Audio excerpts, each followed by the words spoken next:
Halo semuanya, perkenalkan nama saya Komang Dharma Chandra Dewi, biasa dipanggil Chandra. Pada video kali ini saya akan membahas mengenai anatomi dari sistem pernafasan pada manusia.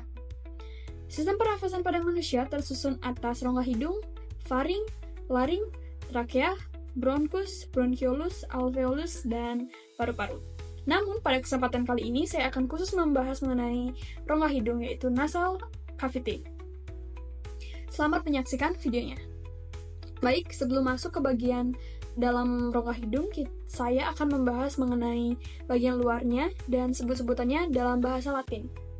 Yang pertama, di antara lekukan mata ini kita sebut dengan radix nasi.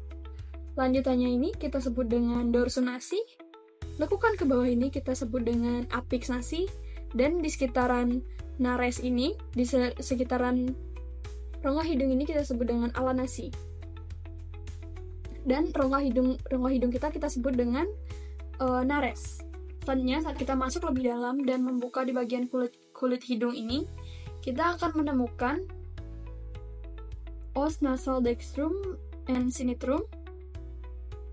Selanjutnya ada cartilago nasi lateralis, ada cartilagines alares minores, ada cartilagines alares major. Di antara lateral cartilago dan major cartilagines ini terdapat cartilagines nasales accessoriae. Dan di bagian tengah-tengah kita bisa menemukan cartilage septi nasi.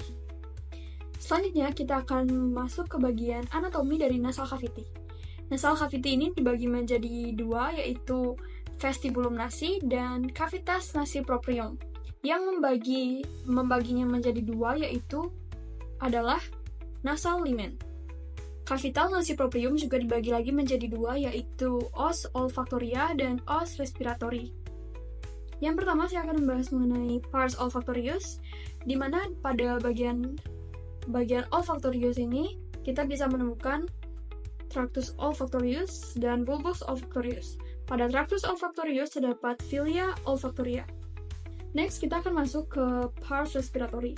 Pada pars respiratory ini kita bisa menemukan superior turbinate, middle turbinate, inferior turbinate, dan juga superior meatus, middle meatus, dan inferior meatus. Selanjutnya saya akan membahas mengenai sinus dan meatus. Di dalam anatomi cavity ini kita bisa menemukan sphenoid sinus, frontal sinus, dan juga ethmoidal sinuses.